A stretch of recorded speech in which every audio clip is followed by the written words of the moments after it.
And then people like me, go at a deeper level, take a blade, in the middle of the night and make an effort to cut their nerve, but obviously they're not successful because the fear of the pain, takes over. That's what happened to me, I was holding that blade next to my wrist, for a couple of nights. For this episode of Inspiring Explorers, we have with us an amazing personality who is a trainer, author, international speaker, lead trainer for Tony Robbins' Unleash the Power Within preview events, and the founder of the Brilliance Academy. This amazing soul is none other than Amandeep Thind. Amandeep Thind grew up in a one-room house in Kolkata. Being half Bengali and half Punjabi, he had to face many problems fitting in with the kids his age.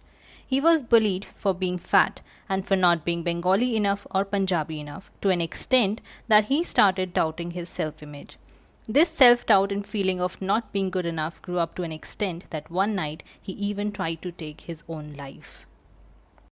And today, Amandeep has trained and worked with the best personalities in the training and development industry like T. Harv Eker, Clinton Swain, Robert Kiyosaki, Blair Singer, Les Brown, and of course Tony Robbins. In the past 10 years, Amandeep has trained over 10,000 directors, senior leaders, and other professionals at every level in India's top and most ambitious professional practices. He travels around the world as an international speaker and as a lead trainer for Tony Robbins' preview events Unleash the Power Within. Amandeep believes that when you overcome your fears and get out of your own way, you become a winner. I'm Meenakshi Srivastava, your host for Inspiring Explorers, and I welcome you to the show Inspiring Explorers. Each week, I'll be interviewing some of the most successful personalities who will share with us their inspiring life journeys and some of the interesting travel experiences that are not limited to sightseeing. Guys, make sure you share this episode with your friends. Please do subscribe, follow, give a 5-star rating, and hopefully a review. And also don't forget to come say hi to me on Instagram at @MyBohoVoyage. Now, before I start this episode, let me inform you that we recorded this interview during the COVID-19 lockdown, and hence the recording was done remotely. We were both sitting in our houses and recorded it online. So please don't mind the background noises, and I hope you still enjoy it. So without making you wait anymore, let me welcome our amazing guest for today, an international speaker, trainer, author, and the founder of the Brilliance Academy, Armandeep Thind.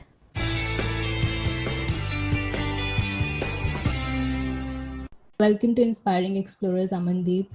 So blessed and happy to have you here. Thank you, Meenakshi, for inviting me to this amazing podcast you run. God bless you, for the wonderful work you're doing. And I'm feeling very happy, to be part of this. Thank you so much, sir. Our pleasure to have you here as well.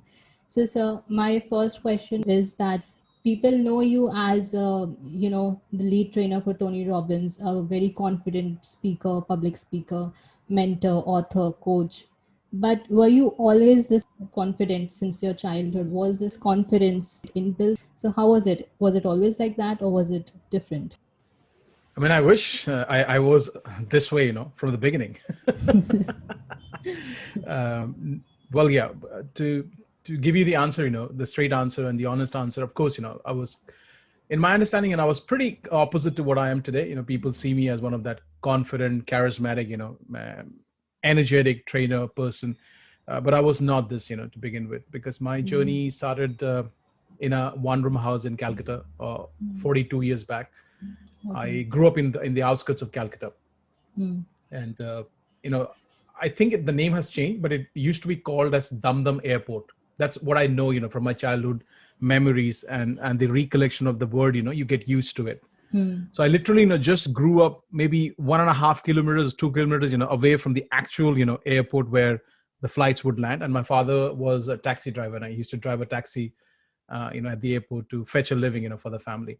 So living in a one-room house with illiterate parents, and I'm a mixed child. I've got Bengali origin, I've got Punjabi origin. My dad is Punjabi, my mom is Bengali. And I was a bit overweight, when I was growing up as a child. So being mixed, being darker skin, and being overweight, it all added up, to the challenges of life. And I think I got shut down in the process. When I was shifted from a government Hindi medium school to a private English medium school when I was 9 years old, was a major change for me. I did not understand the language, and I made few mistakes. It was an embarrassing situation in my class. During my first, class, I remember it was an English class. We had a Christian teacher. He had a mustache, Simon sir. I think I shut down for many years until I realized that it is in me, the power is within me to change my life. I got introduced to personal development through a company called Amway, which is a network marketing company. It got launched in, I think, in India, 1998, if I'm not wrong. Somehow got an invitation. I have no idea how they got my name and address, but I was opened up to the world of possibilities, opened up to the world of reading, getting better.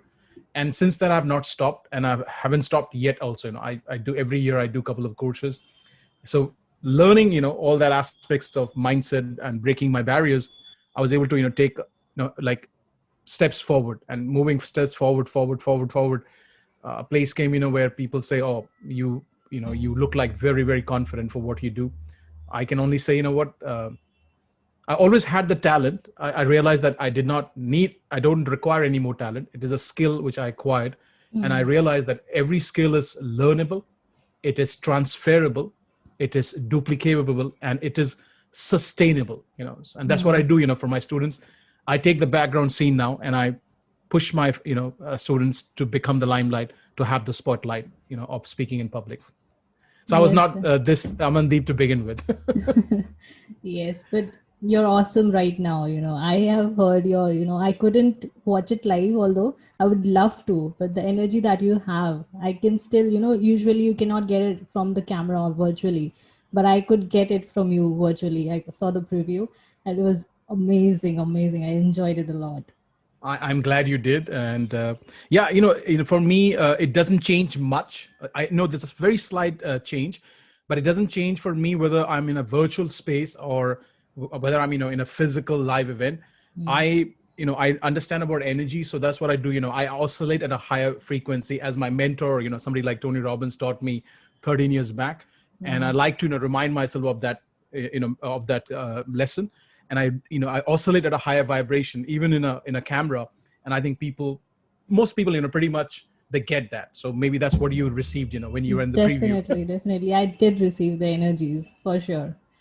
All right. Yeah. So I would like to understand the journey. Like you were, as you said, you came from a humble background and you had to struggle with education and all. So how did you end up in UK? That's a very, very, very interesting question. Um, my father's of 6 brothers, and my father's eldest brother, my Tayaji, as the Indian Punjabi term, worked, under British Army, before freedom. Oh. So there's a huge age gap, between my father's eldest brother and him. Yeah. He's pretty much like, his son age. So, olden days, we used to have series of kids, Yeah. I think my fathers are like 9, 10 brothers, sisters. I think 3 kind of died in their infant age, and they're total 7, 6 brothers, 1 sister. Yeah. So I, would receive my cousins, in Delhi. I would pick them up from the Delhi airport. Only thing I knew about Delhi was Dwala Kuan. I remember if I'm in Dwala Kuan, I'm close to the airport. Yeah. So I would pick them up because he came to the UK under, that British Army thing he did. So I would pick my cousins up. And I would love, the fragrance and even the razor blade, my cousin would use. He would bring few for me. And it just, the whole understanding, like it's a fascinating world, you are imagining. Yeah. So I always wanted to come to UK. And eventually it happened, when I think it was 2006. I was still working in a call center. My English improved a lot, with the help of call center training. And I have done my graduation. I've done a few years, of experience, which they think it's better before you do a master's from a foreign university. And my cousin, was very kind enough to give me a sponsorship. So he actually literally paid for my college fees, never asked it back, because I could have never paid myself, with my call center salary. And my parents didn't have the funds to pay for me. So yeah, coming back, this is how my journey started. I went to a place called Newcastle, which is kind of northeast, part of England. It's a small town. And that's where I studied for 2 years and then relocated to London, where actually I am based right now. So it has been, I think God has been kind, to be honest. And my cousin, has been a great support for me to have that London dream come true, which is for a lot of Indians and especially for Punjabis, we Punjabis love to go to a foreign land. Yeah, definitely. Half of Canada is all Punjab, mini Punjab actually. It is, I heard they have got Punjabi, signboards now. Acha. Yes. And there are Wow. some mini places where they have manjis outside during summers. The restaurants are Oh, like bit like dhabas. Yeah. I heard, I wow. haven't been to Canada yet, but my Yeah, yeah. cousins, they say there are certain segments in Canada, like in Hmm. Toronto, and these are like Yeah, almost Toronto is like a mini hub. Punjab. Yeah. Hmm. Small hubs, yeah. Yeah, yeah. That's wonderful. Actually, a lot of places I have seen, like Singapore, you have a mini India in Singapore. You can, Dubai though is completely India, honestly. You don't find their locals at all in Dubai. Yeah. There are Every Indians are everywhere. big segments like, where you feel, oh, am I in Dubai? Am I in Singapore, or is it India? True, Even true, in true. London, we have those hubs, by the way. Oh, Southall wow. is like completely Indian vibes. I still remember, when Oh, we won the World Cup 2011, yeah. I was driving, from Stress Management Society, where I used to work, Hmm. to my home, which is just like 10, 12 miles, which Hmm. takes half an hour normally on a day. Yeah. That day, it took me 4 hours because I have to get through Southall to come to my place, Hounslow.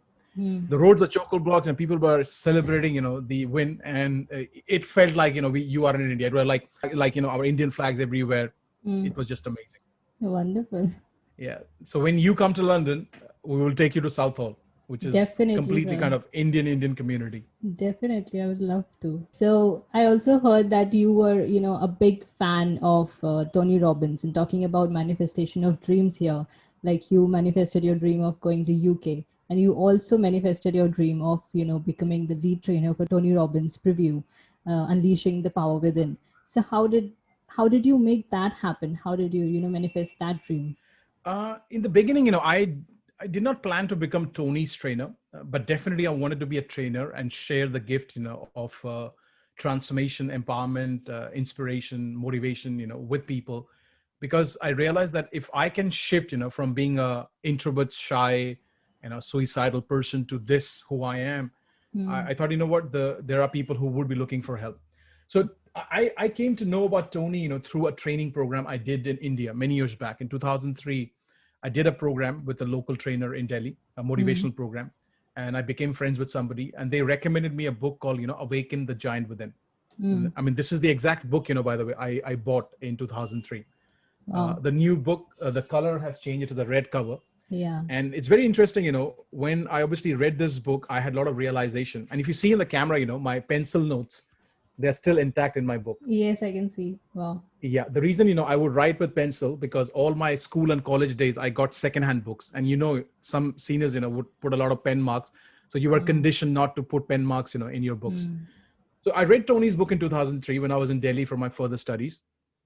And he kind of became my, virtual hero, somebody you, and, if you look at this book, there is no picture, as such. It is very Hmm. subtle picture. Yeah. And when you think of somebody, you see their picture in the mind. Hmm. So I went to Newcastle when I came here, with a scholarship or a sponsorship from my cousin. And I was looking for a part-time job, on a website called Gumtree. Hmm. And, where the classified for jobs are, the next to that classifieds, there was a picture of Tony flashing up. Okay. Okay. And it said, a free book from Tony Robbins. Hmm. I mean, I love Tony, Hmm. but I'm an Indian at the same time. It said free, so I couldn't resist my temptation. I clicked, and I already knew about his book, so I Hmm. was excited to get a free book. And they did post me, as a promise, this book, Notes from a Friend. Hmm. Wow. I read this book, and after a few days, I got a call from their office because it was a marketing campaign Yeah. to attend his live event. Okay. I did not have enough funds because I was a new immigrant, doing a part-time job in Newcastle. Hmm. And the guy realized that, but he was supportive and helpful for my cause, and he gave me some student kind of payment plan, where I had a little bit of discount, maybe 10% or something, and I got 3 payments to pay. I paid, I think, £360 Hmm. over a period of 3 weeks, Okay. and then it was June 2007. I think it was June 2007 when I attended Unleash the Power Within, which is Tony's signature program in London. Hmm. On the first day, Tony takes you through this whole process that fear only, which stops most people from becoming who they really want to become. So I realized, the power, or let's say the understanding why I am blocking myself. Yeah. And I did the firework, and I had some breakthroughs. Second day went by, I had some, more realization. But on the third day, Tony does something called, it's a very deep process. He takes you into an emotional journey in your timeline. He Okay. helps you revisit, your Wow. past, and makes you speak to that past with the Yeah. understanding you have in today's time. So it's like, a 30-year-old Amandeep was talking to a 10-year-old Amandeep, and I was able to, release some of the baggages I was carrying, emotional level. Yeah. And I had such a major breakthrough. First, I was struggling, to be honest, but then I had the breakthrough, and obviously I was in tears. I mean, I had how do you say, like an aha moment, like a big aha moment. Hmm. And it's on the third day, by the end of third day, I made this decision, deep inside my heart. I did not tell anybody, that I would like to do something similar to what this guy is doing, which is empowering, and inspiring people. Yeah. And I set on a journey to explore. That's why, I love the word explore. I was Yes. willing to go into the unknown because I knew sitting in the known, I would not become that person I want to be. So I have to be okay to go into the unknown, in a physical way, in an emotional way, in a spiritual way, in a philosophical way, whatever the ways are. And I took that journey, I researched for, I'll be honest, for many months about all the amazing programs about public speaking, becoming a trainer, becoming a speaker, becoming a coach. And I did quite a few trainings, from Cambridge Life Coaching to, Christopher Harvard's program, to train the trainer with Blair Singer, Success Resources programs, Clinton Swain's Play to Win Frontiers trainings, I mean, Dr. John D. Martini's Breakthrough Experience. I can go on and on, okay? Yeah. And doing all these programs, though I set on a path or a journey to support others to become a trainer, but I was shifting and changing it at a very deeper level as who I am and what I was becoming in the process. And that was very powerful. Yeah. So when that was happening, it was just the initial stages, where I was I did one program, where just some known people came to support me. And I came to a place, where I burnt my resources. Like I was so involved and engaged in learning that my earning was getting, lower every day. So I came to a position where it is pretty much like I don't have any funds, to survive, or, in terms of my living conditions are concerned. And I was attending this, and I was volunteering this training program in Success Resources, and somebody heard my situation, and they gave me an offer to come and work in the office. So I worked in Success Resources office, dialing the phone, selling Tony's ticket.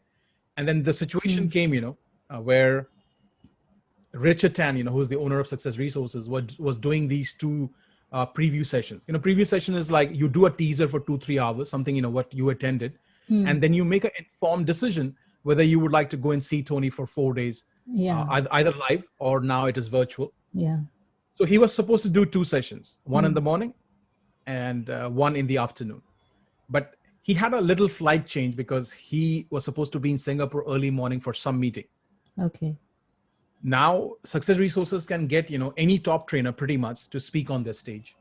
It's not a problem for them.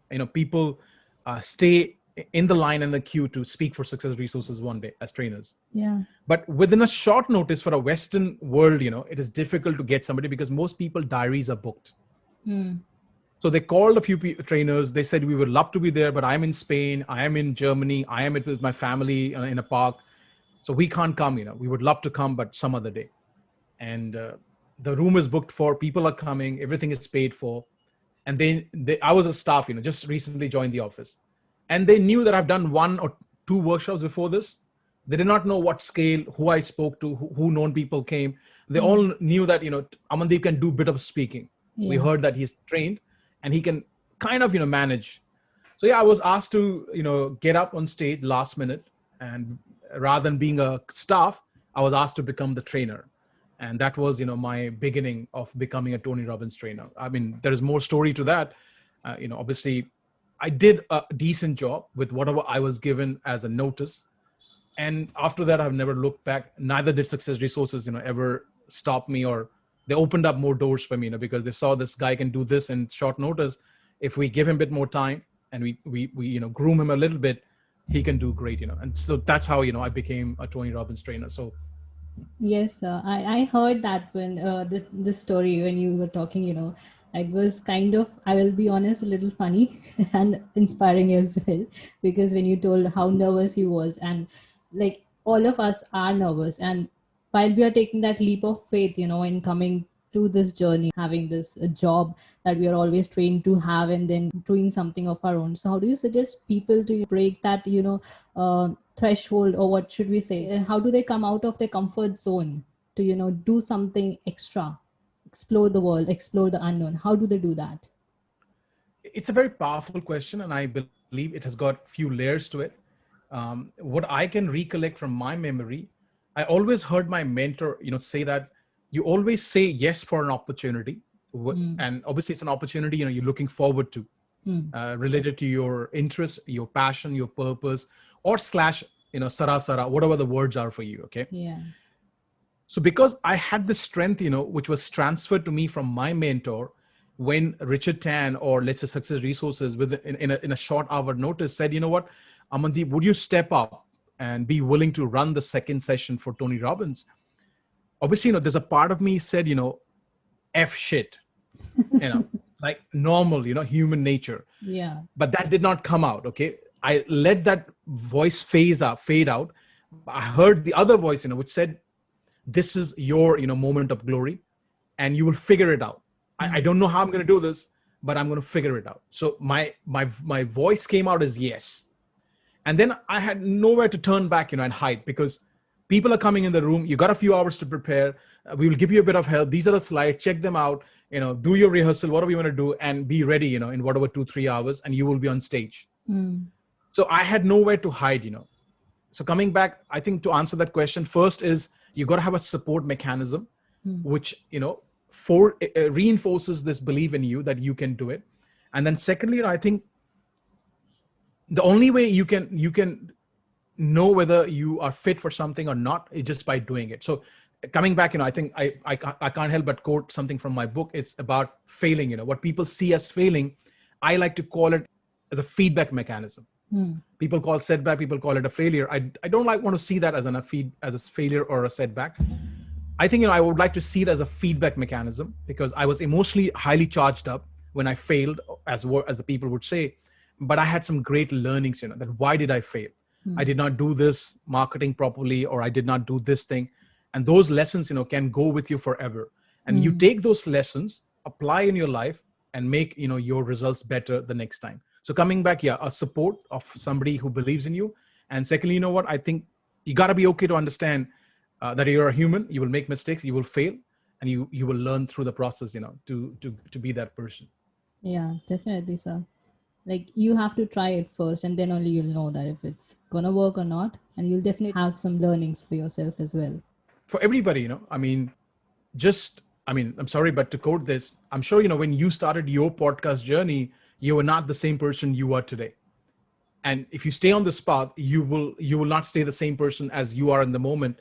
You will evolve to the next level. And that's why, coming back, our keyword is exploring. We're exploring, that what level we can go up to, because they say, what, you have God inside you, Definitely. pretty much. But if your vibrations, in the way you oscillate, if you can reach to that purity or whatever the word is, okay, you will feel it, So it's a journey we travel, and you got to be okay, to make mistakes or fail or whatever you call it, It will never be a jackpot in first go, except on a rare occasion that's different. But in most cases, you have to go through that journey, to arrive. Definitely. So you love being on stage, and you love speaking. You feel that is your home. Stage is your second home. You call it your second home. So when you heard about this lockdown and the COVID thing, change happening, so how did you deal with that change coming virtually, and how do you suggest people to deal with such changes? Because change is a constant for everyone. That's correct, Meenakshi. I think you shared something very powerful, very profound, that the only thing permanent is change. Yeah. Yeah. And, I give an example in my live training rooms. I tell people, and I take a, kind of a vote, or, in a way I enroll people, or, engage them by saying, how many of you here, you like surprises, And most people go, oh yeah, I love surprises, And I tell them that, okay, you go back home today and your home is blown away. Surprise. Yeah. Right. No, sir. We don't like that kind of surprises. We like the kind of surprises which brings us pleasure. But life is based, on two principles: pain and pleasure. Yeah. I'll be honest. I'm a human. when this happened, a big part of me did not like it. And I think for the first few days, I was fighting it. And, when you fight something, there's a lot of resistance and a lot of energy, is wasted in that process. And I had a bit of a more challenge added up to my problems is that around the mid of the month of March, I lost a very dear friend. I woke up to a news, of a friend not being in this earth anymore. So sorry for your loss, sir. Well, I mean, thank you. She was younger than me. She was a great healer, psychic person, trainer. So yeah, I had that news, and then in few days it was, what, I was restricted. Like things were happening for me. I thought parallelly. I have a big loss, and then the events are not happening, which is a loss. It's still we're recovering from it, and there's so many things happening, in one go in the few days time. There's a big part of you saying, like, why the hell this is happening? True. Yeah, we have plans for this year. We have got like an event happening on the 5th of April. There's a big batch coming up. Yeah. We had these and other events lined up, and we were all, in this mindset that this is going to be one of the best years, ever we had. True. And then universe came in saying, hello, good morning, people. Surprise. So yeah, few days was challenging. I also had a very bad throat, and like in the beginning of April, and I thought I thought that I've got COVID maybe, and I couldn't sleep for five nights. But then I was pushed to that much of let's say a challenging space that I had no other way except for coming out as a strong person. And that's what I think adversity does for our life. I went on a complete fast for 10 days. I just stayed on liquid, fresh juice, and rebranded myself, in 10 days, reinvented myself, recalibrated myself, refocused myself. I think the is the word, in COVID's face. Yeah. And I sorry, but some people may not relate to this. I want to say thank you, COVID. Seriously, I have already sent, so much of gratitude to COVID. I have learned so much in the last 5 months about virtual space and doing virtual events. I'm not learned in 5 years. I was keeping that part of my life, kind of ignorant, let's say, or not looking into it, not focusing into it. I was just busy doing events. And there's so much of valuable stuff was there in my hard disk, in my Mac, in my iMac, in my iPad. Oh God, I'm so much work I have done, and I was not really showcasing them in the right way. So we got so much time, to work on our craft at a deeper level. I'm so proud, of what we created during the COVID time, during the pandemic time. And we had a first batch, a virtual event where 36 people were tuning in from different part of the world, learning public speaking at a virtual platform. Wow. I built a home studio, by the way, Wow. Yeah, under $200, maybe 150 pounds roughly. Wow. And like a couple of ring lights, couple of few little bits and pieces. Even right now, I'm using a webcam as my phone. Yeah. So, wow, cool. Yeah, I mean, there's so much happened because of COVID and pandemic. So anybody listening in right now, change is the only thing which is permanent. And, as Bruce Lee says, become the water, so you got to flow. If you resist, you're hitting the wall in my understanding. Okay. If you flow, you will figure out a way. Everything is here for a reason. And who knows, you will discover the new layer, which is within you. Definitely. So true. So talking about, as you went through a lot of change, and you're saying, you lost a friend. So recently India lost a very beloved Bollywood actor. And though this news wouldn't have hit as hard, but then COVID was already, torturing people, and through change and bringing rough times in their lives, people were getting already panicky. And then this news hit them really hard. He committed suicide, and people don't know what happened, but it came as a real shock to them. So, and mental health is something that is not talked about a lot in the families, and not given that importance that it is required to be given. And we know that you have also been through that phase. You have been suicidal once. So how do you suggest people to, cope up with such thoughts, and, give mental health that importance that it deserves, and talk about mental health? Yeah, I mean, first of all, it's a big loss. I mean, what a year, we are having, from Rishi Definitely Kapoor so. to Irfan Khan, I mean, then you So get a news many. like, Yeah. Sushant, while, you cannot help but not forget, his smiling face every time you think about this Gives man, me chills. Yes. yeah, young boy, and he did a legendary movie, I Hmm. mean, when you do a movie like Dhoni, and if he has done it, I don't know the depths of it. Now, obviously, there's a new investigation going on, through the help of Yeah. CBI. Yeah.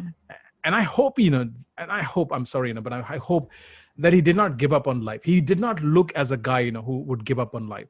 Yeah. But let's say, whatever the truth we understand right now from the Hmm. information we have, if it was an act of suicide, Hmm. then the research says, what, that every human being, that's the way they say it, or let's say most human beings, 99.9% people, once in their lifetime get a thought about suicide, once in their lifetime.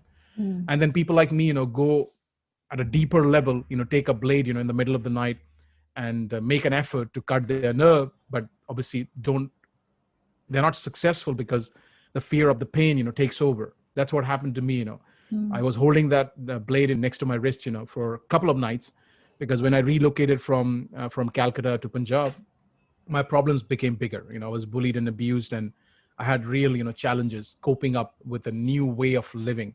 Hmm. Uh, but with people in my age, they were a bit more physically strong than me because they were into farming, Hmm. and all that stuff happened to me. And yeah, my family doesn't know that what I was going through. I think 4-5 months in my life when I was in Punjab, I was literally crying, pretty much all through the night, pretty much. And I had really massive, strong thoughts about giving up on my life because I couldn't cope up, with the pressure of not being pure enough, as a pure Punjabi or a pure Jat boy, Hmm.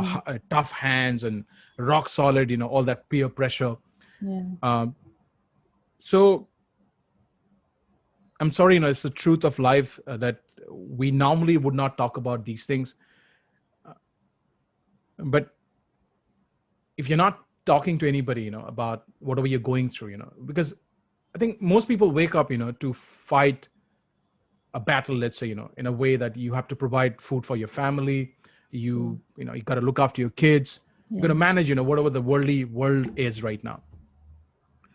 But then if you have these massive voices, which is coming out from wherever part of your mind and which is saying, what, you're not worthy of living anymore. And the Hmm. only solution which they can see is to, take their own life. Then this is all I want to say, that there is help, by the way. There is definitely help. You got to see it. And until unless you reach out to one person, it could be even a random call. I think there are a couple of societies and organizations right now, even in London we have, I'm sure, there are in India as well. And Yeah, they're there are. toll-free numbers also. Hmm. All you got to do is call up, and I can tell you, I have worked behind the scenes with some of these organizations. They are very, very, strict about their confidentiality, policies. Hmm. So just speak to them, just speaking to a human voice, even if you don't know them, gives you this peace of mind that, somebody is there to care for me. I think the only time, you shut down to the world is because you think there is no help, but there Hmm. is help. I want to share this, from my experience. And secondly, I think sometimes if you get too bogged down with your problems and challenges and you completely focus on your own self, you get blinded. So if you can, and they say, this is one of the biggest remedy, and I can guarantee on this because I have done it with a couple of my clients, that if you shift your focus from you to somebody else, and you want to support and help them in whatever ways you can, even it could be a tiny little smile you can give somebody, it can really bring you back to life. If you're Hmm. thinking about those terms, that you don't have any more reasons to live, if you shift your focus from you to somebody to support in whatever ways you can, I'm sorry, but in my understanding, and I might be wrong, most No, people it's living in not. slums don't commit suicide. Most who are laborers, they don't commit suicide because they are not going down this, deep down thoughts, of challenges and problems. They Hmm. wake up, they work on their craft, whatever the labor they do, make money in daily wages, that they live their life. Hmm. It's only, when you get a couple of cars, couple of fame, couple of businesses, then you start thinking about all the shit in your head. So Yeah. shift your focus, from you to somebody else. And I think that can serve you to come out of that zone. But please, if you're listening, no matter what happens, reach out if you have any kind of mental challenges. And it's absolutely okay to, talk about it. I'm sorry to say, this whole bullshit, ki mard ko dard nahi hota. I hope, I can translate this, that men don't feel pain. It's for Hmm. everybody, by the way, women as well. But Yeah. especially the whole act, or the idea that men doesn't feel pain is the biggest bullshit been sold to you by movies. It was okay for Amitabh Bachchan to say that in that movie, but it's not okay, for men to feel that way and think, what, they are the only one who has to handle all the pressure and not talk about it. We True. can cry, by the way, if you don't know, because that's the best natural healing process given to human being. So yeah, I don't mind crying, and one trainer told me, that you should put contact lenses when you're on stage. I cannot, because I cry like 3 to 4 times when I do my events, so I cannot put contact lenses. No, definitely, sir. So true. And good answer. Like, yes, people should definitely reach out to people. And if you guys want, if anybody listening to it is feeling something, feeling very down or depressed, sir is right here. Amandeep sir has been through it and he can definitely help you. This is gonna, Yeah, if you reach just out, talk out. I mean, yeah, if you reach out, we will definitely, support you if that's the zone you have hit. And again, not only me, Meenakshi, there's a lot of great, amazing people there who are doing a phenomenal job. And some, they do this like full dedicated work. They invested and surrendered their whole life towards this cause. So please, guys, reach out. There's a lot of help there. Yes. So during these COVID times, people are also seeing change in, like the speaking mentoring business. Like you said, it all went virtual. You planned something else and now it's all virtual. So, and people are also panicky about, losing their jobs. So how important do you think it is to have multiple sources of income in these times while you know that you can, now is the time. It's a wake up call for everybody. So how people should manage this and, uh, follow their heart and passion, how should they do that and have these multiple sources of income rather than just depending on their jobs? Okay, this is my take, on this question is that, first of all, um, I want to, make the listeners aware that please understand, when my father was my age, probably 30 plus years back, he lived in something called an, industrial age, pretty much. You Mm. know, and it's been maybe roughly 20 years or so, we have come into something called information age. Yeah. So if you want to, keep pace with what is happening around you, and you want to always be, rewarded, awarded, incentivized, if that's the word, for the work you do, either in a job format or in a business format or an entrepreneurship format, you got to understand, my friend, whoever you are, see, the system doesn't discriminate. Okay, there is some laws, to the nature, and you have to Mm. follow those laws, otherwise you'll be penalized. Okay, Yeah. we live in the information age. Okay, if you're not upgrading yourself on a regular basis, okay, I cannot put an exact timeline, is it few days to few weeks to few months, depending on the craft you are in, then you are losing out. At the topmost, in a year, if you're not doing one specialized education, you could be in trouble, even in the same job which you have been in for 4, 5, 6 years. Okay, they True. might think about, what, to let you go because you Mm. haven't upgraded yourself. I'm sorry, we live in this, zone where phone upgrade happens on every, whatever, few weeks. True. Mac upgrade happens, Window upgrade happens. You got to upgrade, your knowledge, whatever you call it. Okay. So please, either in a job or business, doesn't matter. You got to upgrade yourself on a regular basis. At least one specialized education program you must do in a year. Okay. To keep up with the pace of information age. Now, coming back, I do believe that just job is just over broke. You're pretty much paying your bills every month. And if you keep doing it, there is nothing wrong with it. And you must start with a job, and you must stick to a job for a good number of years until you get all the expertise, all the knowledge, and all the understanding of how to run your operation or your business when you start.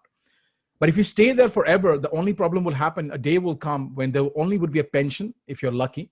And that pension would not be enough, for you to fetch your living in that time, which is 30 years from now. With inflation, everything would happen. Mm. So you must think about an exit strategy. And that's, I'll repeat one more time.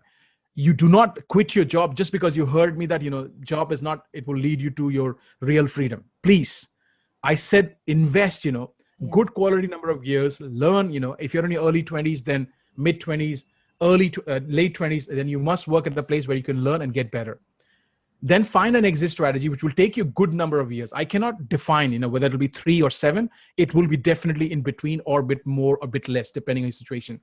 So do an exit strategy and then start something of your own. Okay. And this is what I tell, until your side hustle. The side hustle is, when you're completely honest to your job, you're doing what you're supposed to do, giving them, the value for what they pay you the salary for. In your evening hours, in your weekends, whatever extra hours you have, you hustle.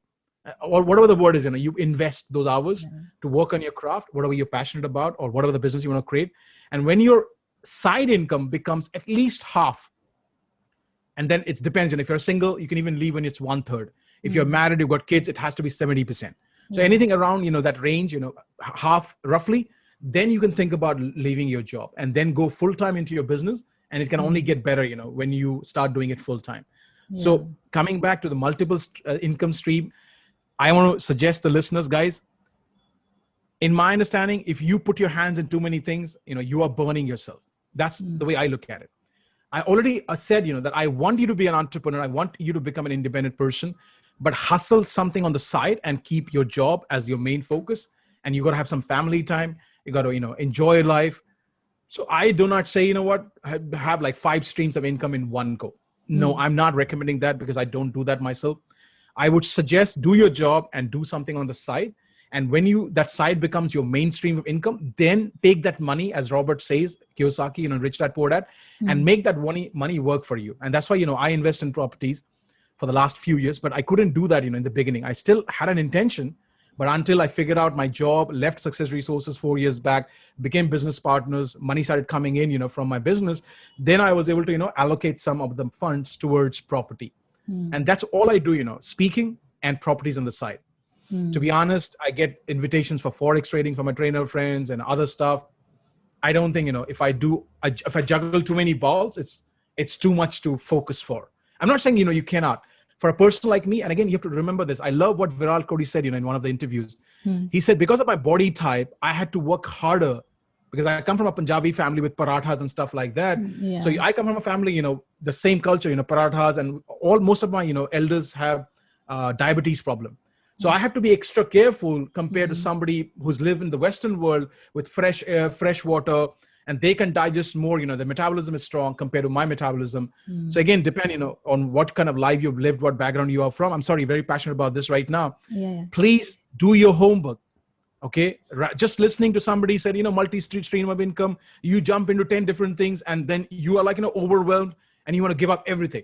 That's what happens for people. They want to give everything up. Then it's like, I'm overwhelmed. I'm going to go out to Jap and do nothing. Yeah. Depending on your situation, you can juggle 3, 4 balls. But most people, I would suggest, if you're like me, just do one mainstream, build something on the side. When that side becomes the mainstream, then take money out of it and then do whatever mutual funds, property, Forex, play around. Okay. That's the way I would suggest you. I have never seen anybody, while they were becoming a millionaire, doing 10 different things. Once they became a millionaire, then they took that funds out and started doing other things, and then they talk about this multiple stream of income. That's me, that's the way I look at it, No, seriously, golden. This was golden. Like there's not so much risk involved, and plus you have, the inspiration to do something, plus have your job for the, the risk factor wouldn't be there. You'll have your job on the safer side. Humanly it's not possible, Yes. for you to, even if you're deciding to juggle 4 balls, you're asking too much out of yourself. You will burn out. Yeah. You got to have a family. You got to have some time for entertainment. You got to take holidays. Even if you decide one holiday a year, you got to have all that, So when you're pressurizing yourself beyond a level, oh God, that could be, a very challenging situation. You might just drop off one day, unconscious. True. And that did, it takes out all the purpose of, inspiring people. It's like you're pressurizing them even more, even further than, they were in the job. Now they have their own things to do and they don't have a backup. So now they'll be even more, troubled. Yeah. And when you go into that desperate zone, then you don't get business. Yeah. If you get angry because people are not giving you the business, you're getting agitated. That energy doesn't serves you, from bringing more revenue and more business in. Yeah. Yeah.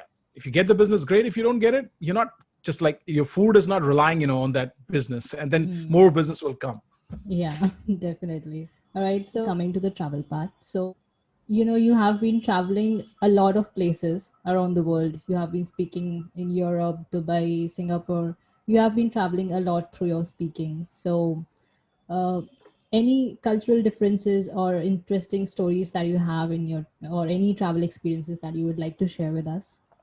Yep, I will. How much time we have got? I got a lot. Okay, great. Um, I would like to talk about, my backpack trip.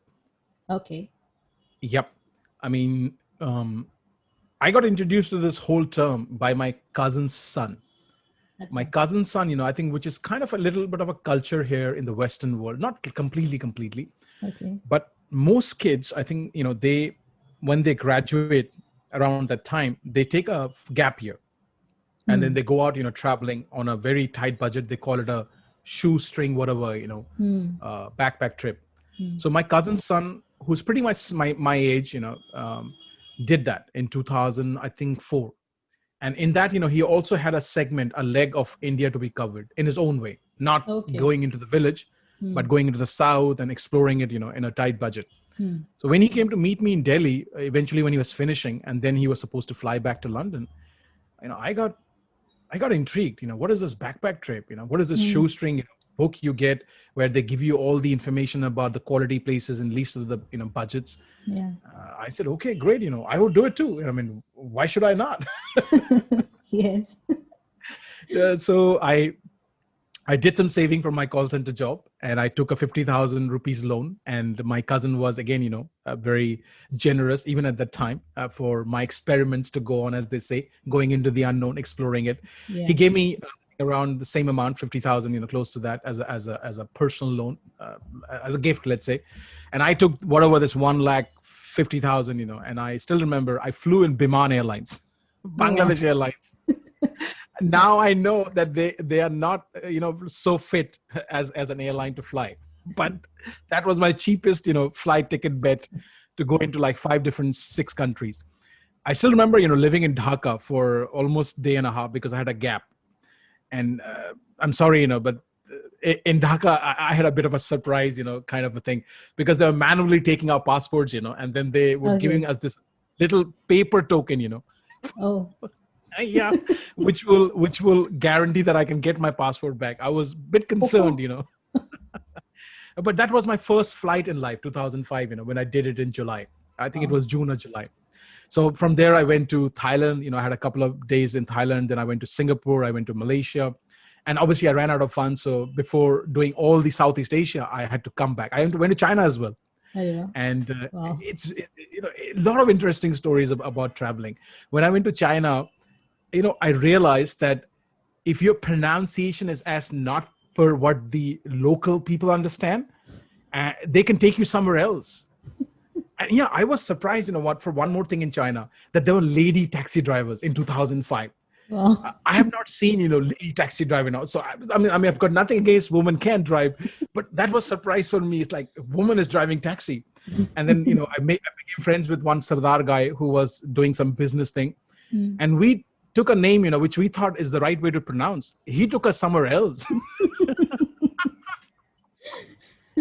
And then we took help, from a child, who was probably 10, 12 years old. We realized that, kids, some of them can speak English a little bit, but most adults in China at that time wouldn't understand English. And if you want to speak in English, they'll say, no English, and it's very challenging, to navigate our way through in China. Coming back, I have memories of Hong Kong. In my life, for the first time, I literally saw clouds forming up. You literally you see clouds forming up, and then it rains. That piece of cloud gives you rain, and it becomes clear within an hour or so. Hong Kong is so beautiful. I mean, just amazing. Then when I was in Singapore, probably that was kind of my last leg of the trip. And Singapore was the most expensive out of all the countries I've been to, Southeast Asia. Yes. Because their dollars is very strong. I was living in a hostel, which was recommended in that shoestring book. I still remember, they would give us complimentary breakfast. So we would eat breakfast like there is no tomorrow. Super. You can go on for the full day. And then I discovered, that there is a Gurdwara, a Sikh temple, literally just a mile away from where I was living in the dormitory. Yeah. And I became friends with German, Spanish, English, we were in like 8 people in that dormitory. Yeah. And I realized, that humans are humans. It doesn't matter.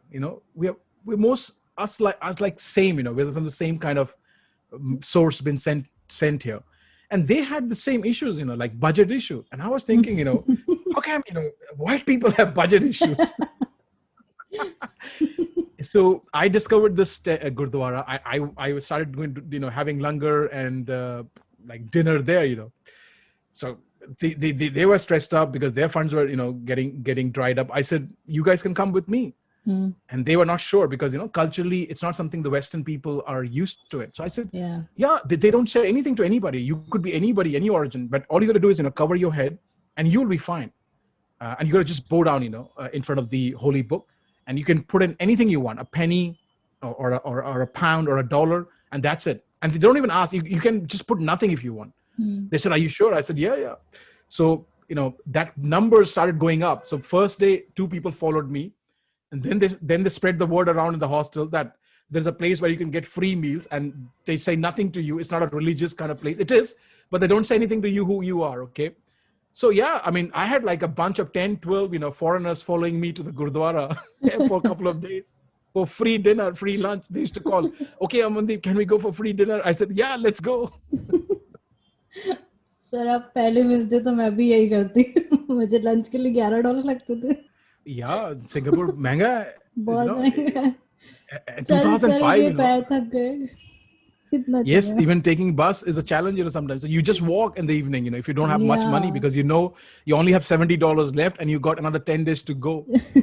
Yeah, and we were also in a hostel, and this Gurudwara thing was a bonus. I could have done this. By the way, in Singapore, there are 4 or 5 Gurdwaras. It's a 30 miles country. There are 4 or 5 Gurdwaras, and the food they serve, I'm sorry, but I mean, every Gurdwara food is great, but Singapore, the food they serve in the Gurdwaras is like jackpot. You eat a jackpot. Very nice. I mean, I have loads of stories, about traveling. I went to Slovenia to speak, I think 4 years back. Wow. And this girl, used to work with me, Success Resources, Renata, great, great human being. Yeah. And she took me, in the morning for a traditional breakfast of Slovenian people. Wow. In a winter day, they have heaters outside. They give you blankets. Like rajai nahi hoti, rajai, soft, nice rajais. So you warm up in a rajai. They give you this Slovenian coffee, which is different than normal coffee. They give you this, flowery, like a tin cup. जैसे वो jail में नहीं होता. वो white होते हैं पर ये थोड़े colorful होते हैं. पर उस तरह के cups, जेल वाले. थोड़े छोटे, उतने बड़े नहीं. And they had these like natural bakery whatever breads, and this coffee they give you that you have to you can refill. Oh God, I don't drink coffee normally, but in that zone, in that morning flare of this country, you're in blankets, in outside heaters and coffee and this natural bread. Oh God, must have been beautiful.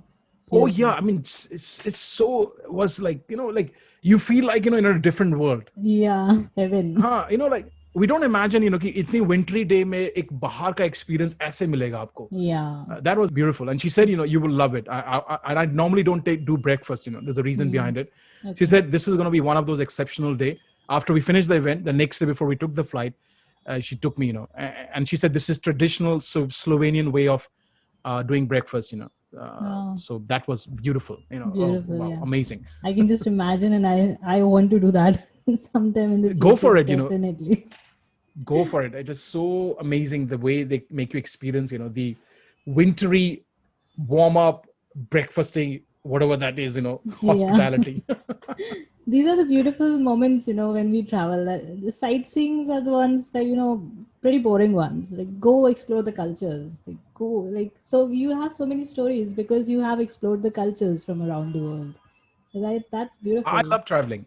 I love traveling. I think that's what I'm missing right now in the COVID and pandemic. Everybody is. They want to just get out now. As soon as they open up, yeah. All right, so one more thing. You have spent your childhood in Kolkata and Punjab, a mixed, cultural difference.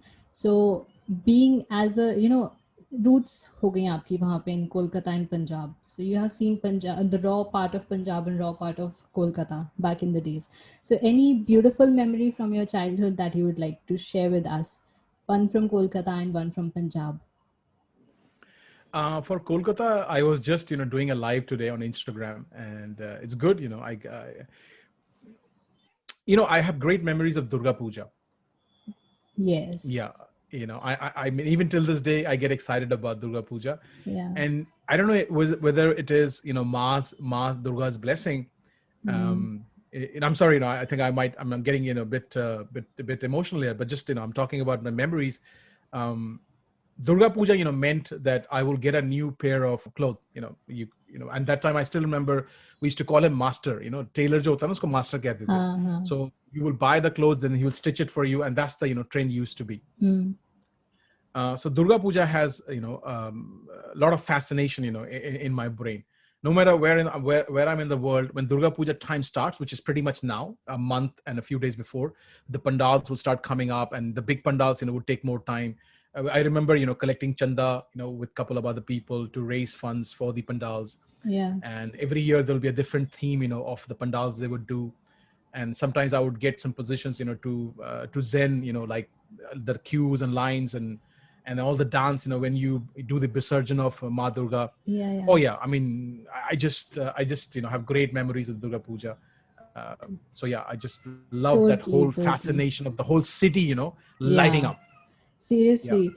And I have seen that when you are going to that particular state that celebrates it for real, like Maharashtra is for Ganesh Ji. And I have been in Yes. Maharashtra by mistake during this Ganesh Visurgin time, and it was amazing. Like the experience throughout India and then Maharashtra.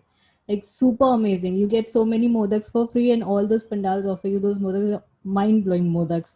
And the way they are so much into it, when they are going for Ganesh Ji, they totally stop everything. The world stops for them because focus is totally on Ganesh Ji. So that energy Yes. and vibes that you get, it's beautiful. So I can understand. Durga Puja is one on my bucket list to attend in Bengal once at least. Wearing those saris, doing that cultural thing. It would be beautiful. Yes, yes. I think they call it sindoor something, on the final day. Acha. And yeah, they put, big sindoors, ladies, and that's very interesting as well on the final day when we have the Visarjan, before the Visarjan. Yeah. And for Punjab, well, I'm thinking, Punjab has been a bit of a tough journey for me, especially in the beginning. And I was 16, when I relocated to Punjab. Yeah. I think, I would say when the farm gets green, that's a beautiful phase, of being in Punjab. Like, वो सरसों के खेत जो movies में होते हैं, दिलवाले दुल्हनिया ले जाएंगे, that you see in the movies. But if you're living in Punjab, especially in the villages, obviously there are a lot of other challenges around, farming. Okay. Yeah. But Definitely. just the end product, I think it's a very soothing, energy or kind of a frequency or wind which blows, Yeah. that gives you a different kind of happiness, so whatever you call it, सौंधी सौंधी सी वो खुशबू आती है एक, वो बड़ा अच्छा phase होता है पंजाब के वक्त गांव में उस वक्त. It's very green, very beautiful. Yeah, it's beautiful. So you're also an author and you're also writing another book. So what is your previous book about and the next that you're working on about? Okay, that's great. I mean, yeah, I did launch, my book finally this year in January, The Secret of Winning. I'm writing 2 books at the moment. One book I'm writing, with my students, to support them and for them to see them, and perceive them as authors. Because one of the things we teach is that author leads you to authority.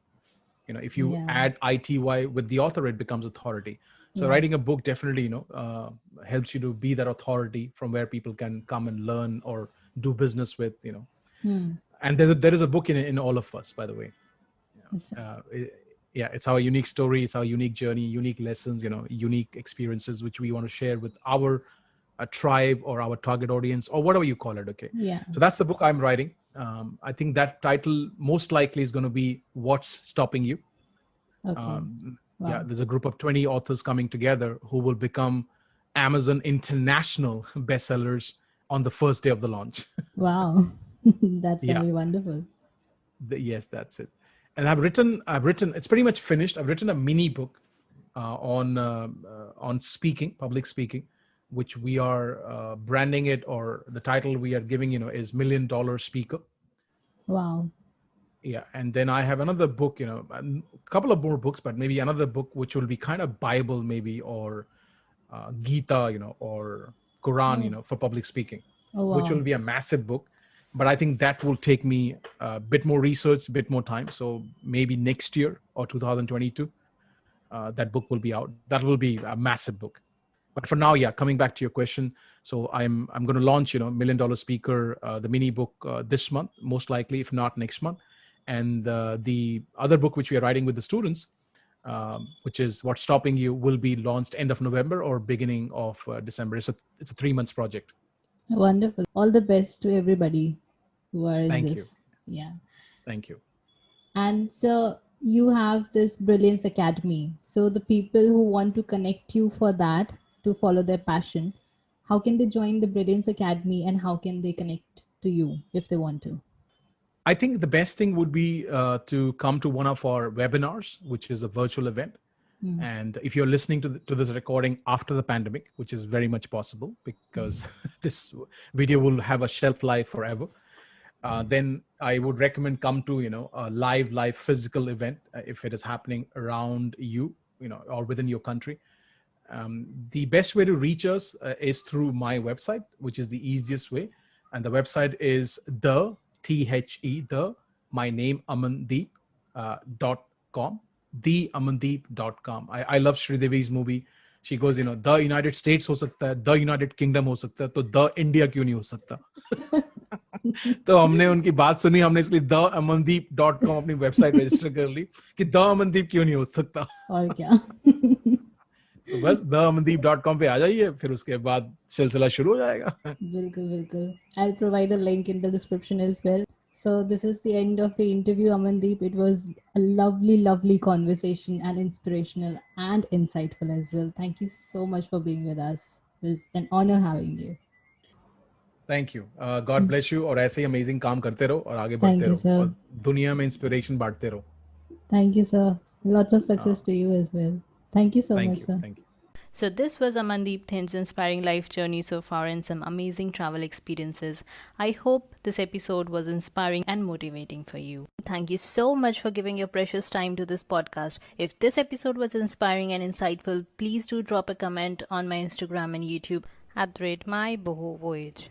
Please do subscribe and give a 5-star rating and hopefully write a review for inspiring explorers. Also, please don't forget to connect with me on Instagram and YouTube. Drop me a hi or send me a comment so that I know we are in this journey together. This is Meenakshi Srivastava, your host for Inspiring Explorers, saying goodbye.